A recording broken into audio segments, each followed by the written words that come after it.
വഞ്ചിച്ച് അട്ടിമറിച്ചിരിക്കുകയാണെന്നും തന്നെ നിരന്തരം ദ്രോഹിച്ചുകൊണ്ടിരിക്കുകയാണെന്നും ആരോപിച്ച് ബസേലിയൂസ് തോമസ് പ്രഥമൻ കാത്തോലിക്ക ബാവ സഭയുടെ വർക്കിംഗ് കമ്മിറ്റി അംഗങ്ങൾക്കും ബിഷപ്പുമാർക്കും കത്തയച്ചു. സഭയെ വഞ്ചിക്കുന്നവരെ തുറന്നു കാണിക്കുമെന്ന് കത്തിൽ പറയുന്നു. സൂര്യ ന്യൂസ് എക്സ്ക്ലൂസീവ്.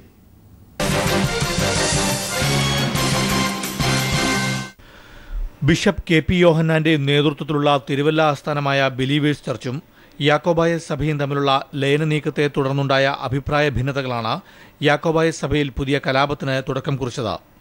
ഈ മാസം 6-ാം തീയതി പുത്തൻകുരിശിലെ സഭാ ആസ്ഥാനത്ത് ചേർന്ന വർക്കിംഗ് കമ്മിറ്റി അംഗങ്ങളുടെയും ബിഷപ്പുമാരുടെയും യോഗത്തിൽ ലയന നീക്കം സജീവ ചർച്ചാ വിഷയമായി. ലയന നീക്കത്തിനെതിരെ യോഗത്തിൽ പങ്കെടുത്ത ഭൂരിഭാഗം പേരും രംഗത്ത് വന്നതായും ബാവയ്ക്കെതിരെ രൂക്ഷമായ വിമർശനങ്ങൾ ഉയർന്നതായുമാണ് റിപ്പോർട്ടുകൾ. ഈ യോഗത്തിന്റെ കാര്യം ചൂണ്ടിക്കാട്ടിയാണ് ബാവയുടെ കത്ത് തുടങ്ങുന്നത്.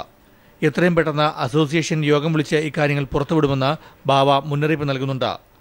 വർക്കിംഗ് കമ്മിറ്റിയിലെ ഒരുപറ്റം ആൾക്കാരും സഭയിലെ ചില പ്രമുഖരും ചേർന്ന് തന്നെ മാനസികമായി വധിക്കാൻ ശ്രമിക്കുന്നുവെന്ന് അദ്ദേഹം ആരോപിക്കുന്നു. തന്നെ കാണുമ്പോൾ ഇത്തരക്കാർ കൈമുത്തുകയും ഇരിക്കുകയും ചെയ്യാറുണ്ട്. കഴിഞ്ഞ 5 വർഷമായി തന്നെയും സഭയും ദ്രോഹിക്കുകയും വഞ്ചിക്കുകയും ചെയ്തവരെ തുറന്നു കാണിക്കുമെന്നും കത്തിൽ വ്യക്തമാക്കുന്നു.